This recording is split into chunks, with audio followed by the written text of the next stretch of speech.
Another bride, another groom, another sunny honeymoon, another season, another reason for making whoopee.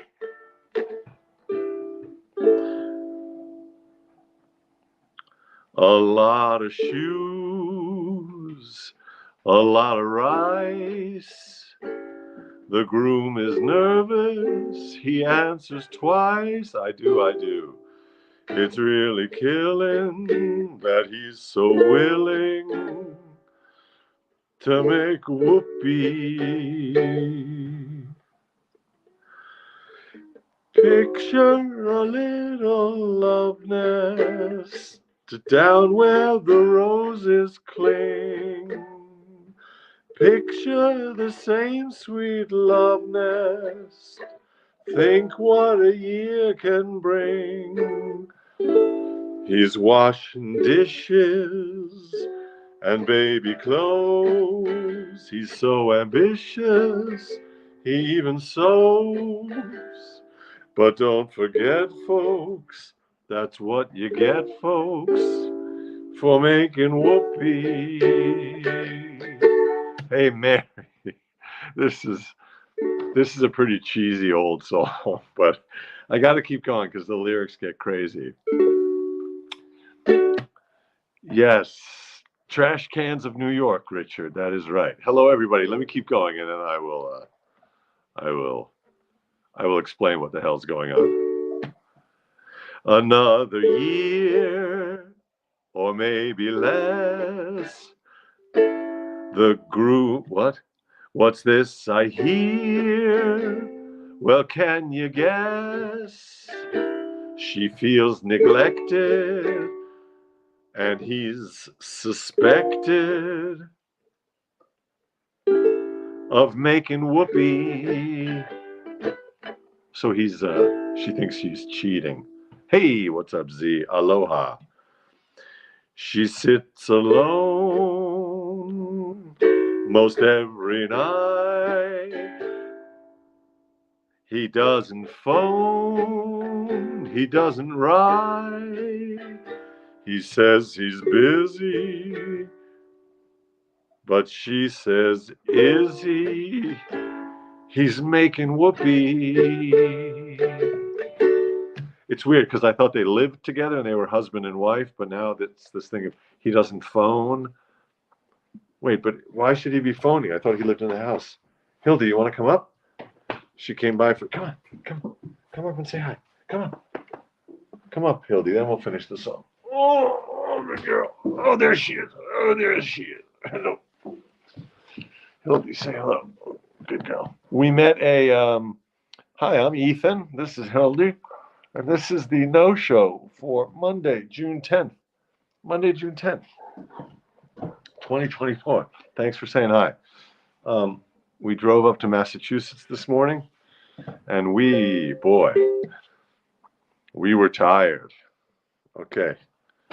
Oh, wait, there's a little more of the song. We have to hear how this turns out. Ba-dee-da-da, ba-dee-da-da. Ba-dee-da-da, ba-dee-da-da. Oh, yeah. So she's like, he doesn't phone anymore. She feels neglected. But what do you mean phone? I thought that they were a married couple and they had kids. But anyway, she suspects him. This song goes everywhere. She's suspecting him of infidelity. Or as it's called in this song, making whoopee.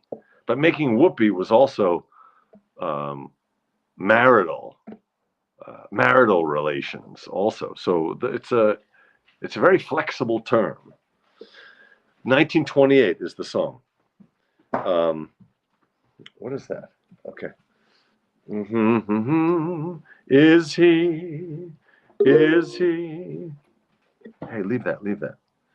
He doesn't phone her. He doesn't write. He says he's busy, but she says, is he? He's making whoopee. He doesn't make much money, only 5,000 per. Okay, that's 5,000 per year, but that's 100 years ago. So do the math. I guess he's doing okay. Some judge who thinks he's funny, a judge, so now they're in front of the judge, says you'll pay 6 to her. So he only makes 5, but the judge says you're going to pay her 6 in alimony. He says, now judge, suppose I fail. The judge says, budge, right into jail. You'd better keep her. I think it's cheaper than making whoopee. So the song is advocating celibacy for financial reasons. That's what this song is all about, it turns out. Ba-da-da-da, yes, Kathy, it's related. The whoopee word is related to the hanky-panky word. Some of those silly old-timey words for making love.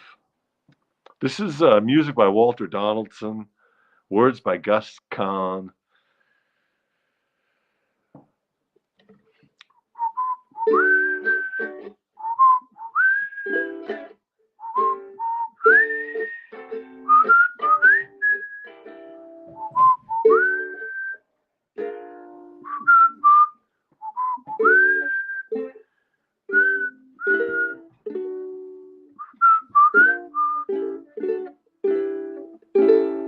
Well, that whistling version was a flop, but maybe we'll try it again. Ba-da-da-da-da. Oh, that was a shock. This is seltzer. I thought it was flat water, and it's carbonated. That's a shocking moment. Okay, Hildy is climbing up on the couch, and it looks like she wants to climb onto the piano. Hildy, do not climb on the piano. I have literature news tonight, if I can find the book. Yeah, in literature news tonight, I thought that once we were out of New York, Hildy would revert to her more chill. Well, she has been more chill. She can go outside more easily, and that's all good. But I thought maybe she would have given up her taste for literature. But in fact, it's gone one step further. Now she actually has developed a taste for literary criticism. It's kind of not exactly literary criticism, but it's in that ballpark because this is a book that I'm enjoying. One of my favorite novelists is the Japanese novelist Murakami, Haruki Murakami, who wrote, well, he comes out every few years with another novel. He's been prolific. He's had a very long, like 45, 50-year career. I think he won the Nobel Prize. Norwegian Wood is one of his most famous books from about 1968, which has nothing to do with Norway, incidentally. Wait, Hildy, that's not furniture. I have to check. She's developed a taste for furniture. Hey, you leave that alone. You leave that alone. No furniture. You have a chew toy. Right here. You chew on that toy. You chew on the bone. Wow. So today I discovered she was chewing on the back seat of the car where there was an armrest and then there's a little handle. She was chewing on the Volvo. So she's developed a taste for Swedish cars and Japanese novelists. So she's very international. No, I think she's just still teething, Z, but maybe she is hungry.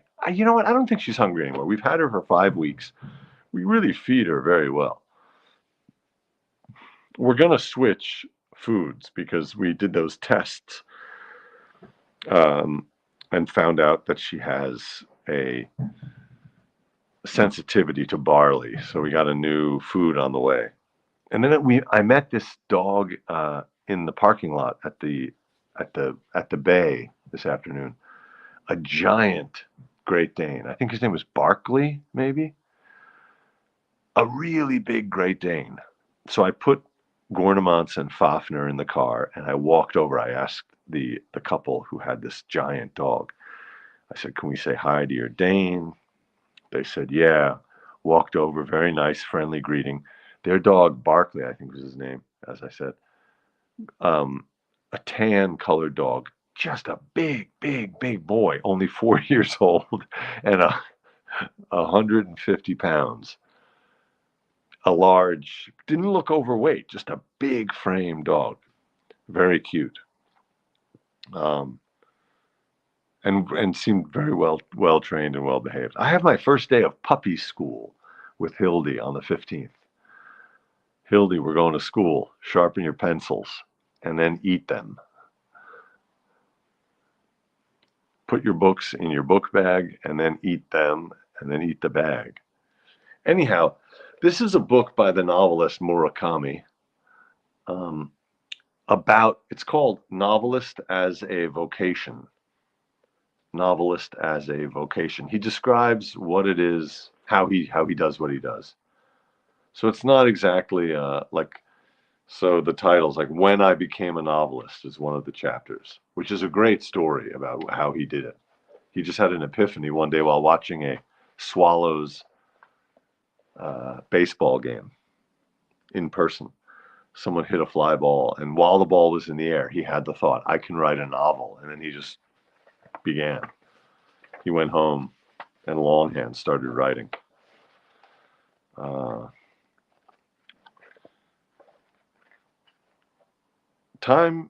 Making time your ally on writing a novel.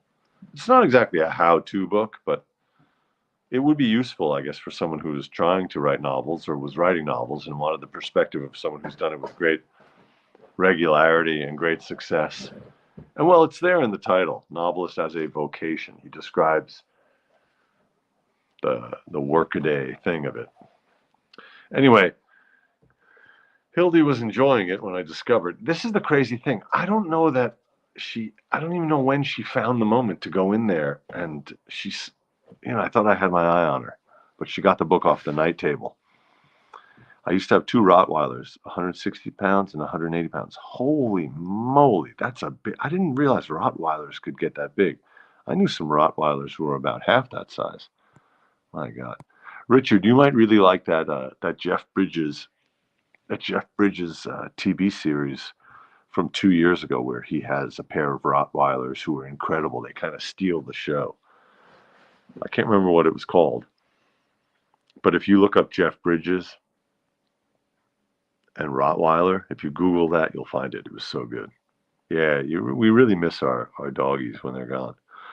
Whoopie pies were first. Thank you, Blue Lady. Oh, Blue Lady, by the way, we were curious since you mentioned that you might have a relative with a name similar to my dad's name. We were wondering where you are, who that person was, what their name was. You mentioned it, I think, in the comments a few days ago. Okay, Blue Lady says whoopie pies were first made by Amish folk from leftover cake batter. When kids and farmers found them in their lunch pails, they yelled whoopee, hence the name. All right. I like that etymology. The history of the whoopie pie. Whoopee! And then I guess it became a euphemism for making sweet love because people would also yell whoopee. I like books that I don't enjoy. Yeah. Yeah, that's I don't know what that is. Needles on the tongue. Oh, whoopie pies. They're from Maine or Massachusetts? Maine. Okay.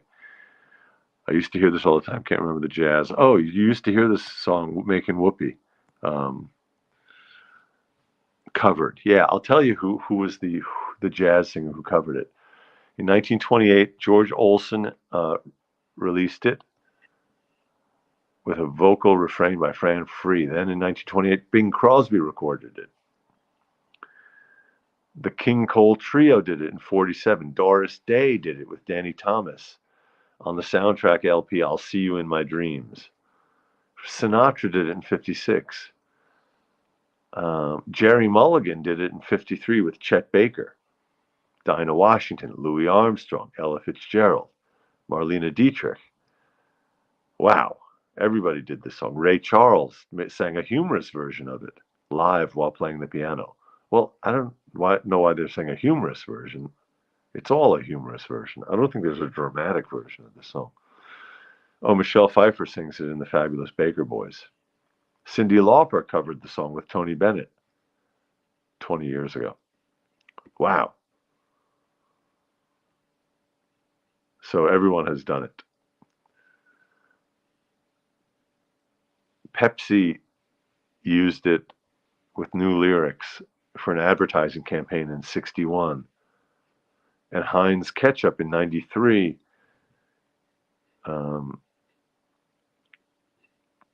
did a commercial in which a bottle of ketchup and a bottle of salsa make whoopee in a refrigerator, resulting in salsa-style ketchup. Oh boy. Man, this song, this song got around. Wow. Very cool. Thank you, Wikipedia. You know, occasionally I'll make a small little donation to Wikipedia out of a sense of, I wouldn't say guilt, but just we use it, and I think it relies, completely on donations. I'm talking about just a couple of bucks. It's an incredible tool. Wikipedia. Ba-da-da-da. Oh, so Blue Lady explains, I'm in Georgia. Philip was my father's name, as well as my grandfather and brother. I'm originally from Connecticut. Now I can't get out. Okay. Philip was your father's name and your grandfather and your brother. So everybody was named Philip. Well, that's the same thing in my family. My dad, he has many cousins who are named Philip.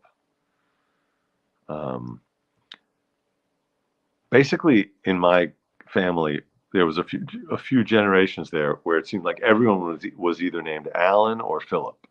There were lots of Allens and lots of Philips. Oh, Kathy mentioned the glass. So this glassware, there's a story behind this. When I was a kid, my parents had glasses like this. It's sort of shaped like a light bulb. It's very 70s. And they were all gone. And then I saw during the pandemic, this was in the year 2000, in the year 2020, I thought, I'm going to look for these things on Etsy because I remembered these glasses. Or maybe we had one left. Maybe there was a single one left. Oh, is that called a chalice shape? Interesting. The word chalice appeared on a standardized test I took when I was, I think, a senior in high school. It might have been the AP English exam, and it might have been an excerpt from Dickens. And the whole passage was about a chalice. And I didn't know what a chalice was. I'd never heard the word chalice. I had no clue. And the whole passage that you then had to explicate was about a chalice, which was, it was a real challenge, that chalice. In any case, I looked on Etsy and I just described it as, like a light bulb shaped whatever. And there they were. So someone was selling a set of 6 of them. Etsy is amazing that way. Full disclosure, I own a little bit of stock in Etsy. So I'm not, I want to be full disclosure. In these felonious times, it's important to be totally on the up and up. You don't even want to have the appearance of corruption.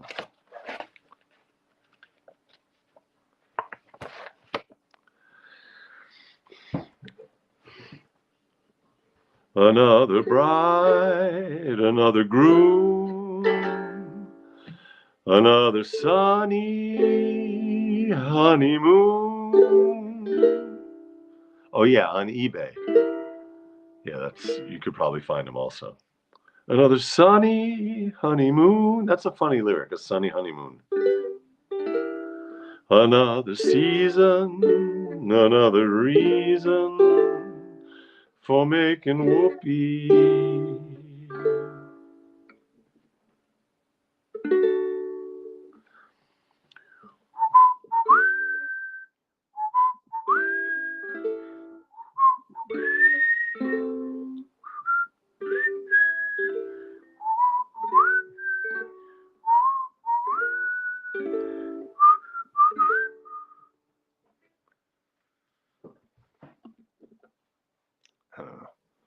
making whoopee. There it is. You should have watched Danny Kaye's movies. That's a funny phrasing. Instead of you should watch Danny Kaye's movies. No? I'm curious why you said you should have watched. Is it too late?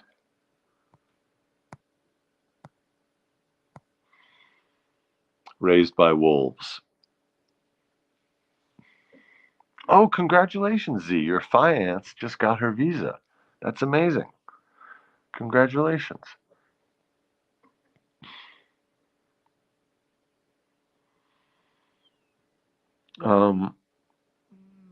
Danny Kaye. No, that was Jimmy Durante with the schnoz. I think that was his nickname. Jimmy Durante.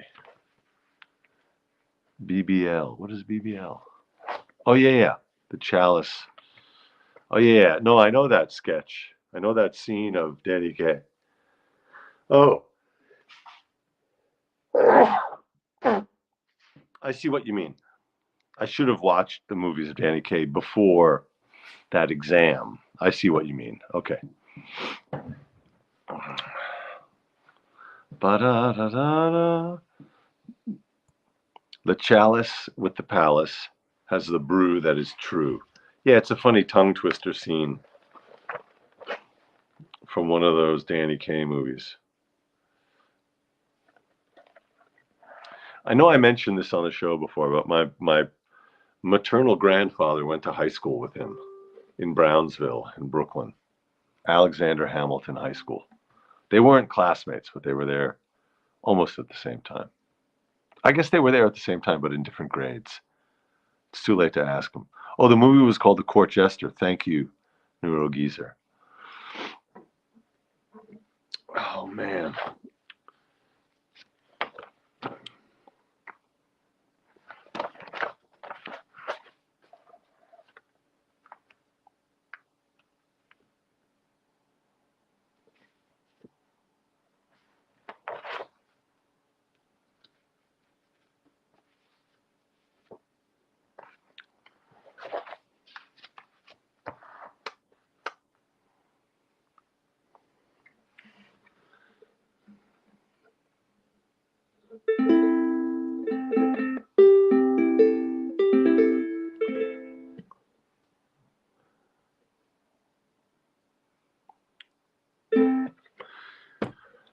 Nah, I don't feel like singing that. But the flagon with the dragon will fix his wagon, or something like that. Oh, flacon. I think flagon, Flacon. That's also something you drink out of. A flacon. That was in one of those old French arias I used to sing. A drinking song.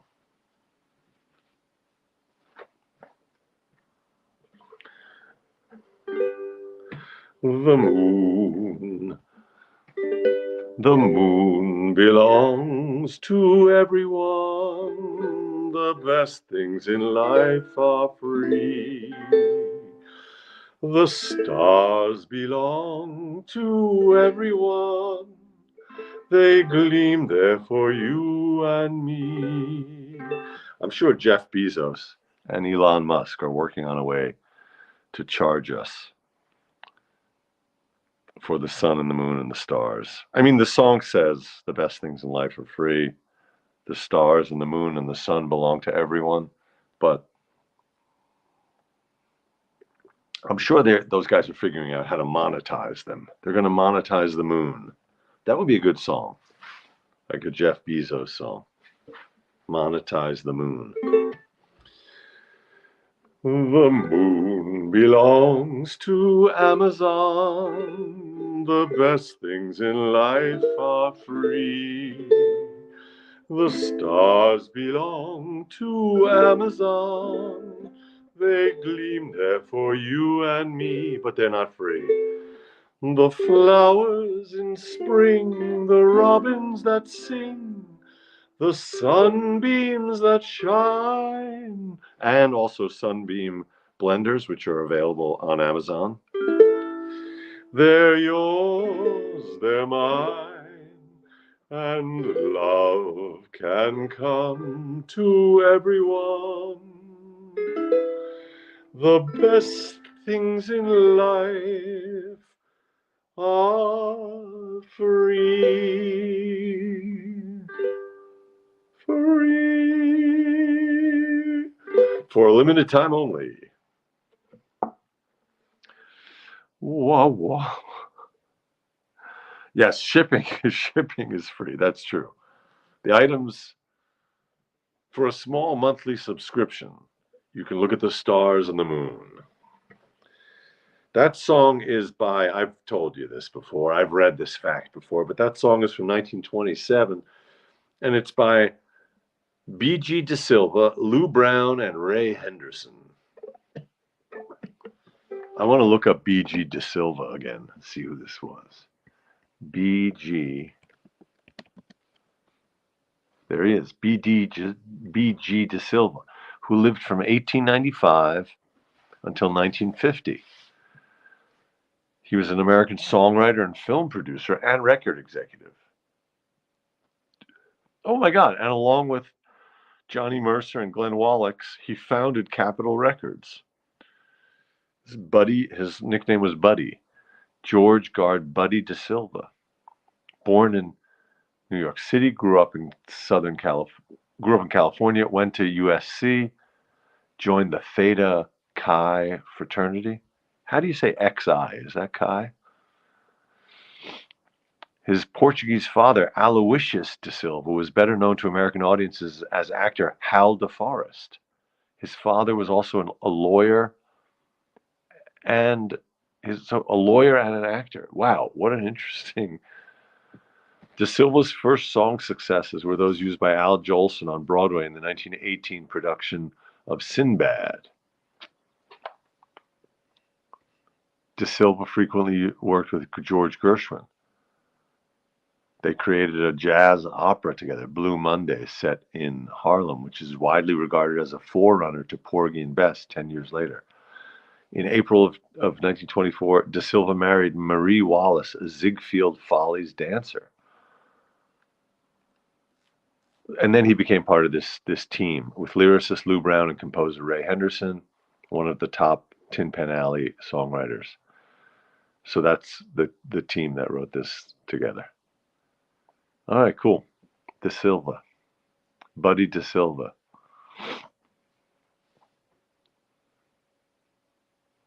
He died in Hollywood at age 55 and is buried at Glendale's Forest Lawn Memorial Cemetery. The best things in life are free. Wah, wah, wah, wah, wah, wah, wah, wah. Oh, yeah, Fatty Arbuckle. I know he had some scandals. Holy cannoli. Etsy Beautiful Morning. That's good.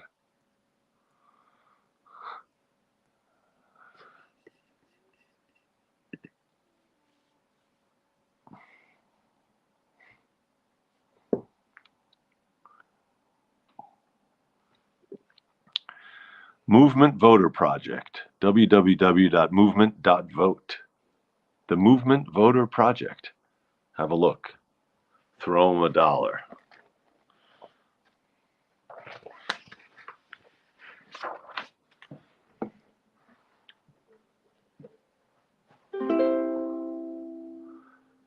I'll be here at 9 always. Every night at 9 always. When the things you've planned need a helping hand, I will understand always, always. Days may not be fair always. That's when I'll be there always. Not just for an hour, not just for a day, not just for a year, but always. always. Always. Every night at 9, people. Thank you very much for joining. Thanks for your eyes and your ears. Buonanotte, buonanotte, sogni d'oro, sogni d'oro. The nice way they say sleep well in Italian, they say dreams of gold, sogni d'oro.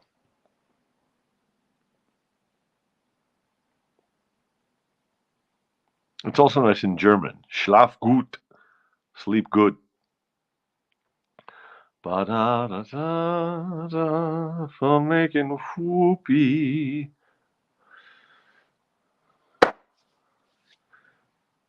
All right, sleep well. Hasta mañana.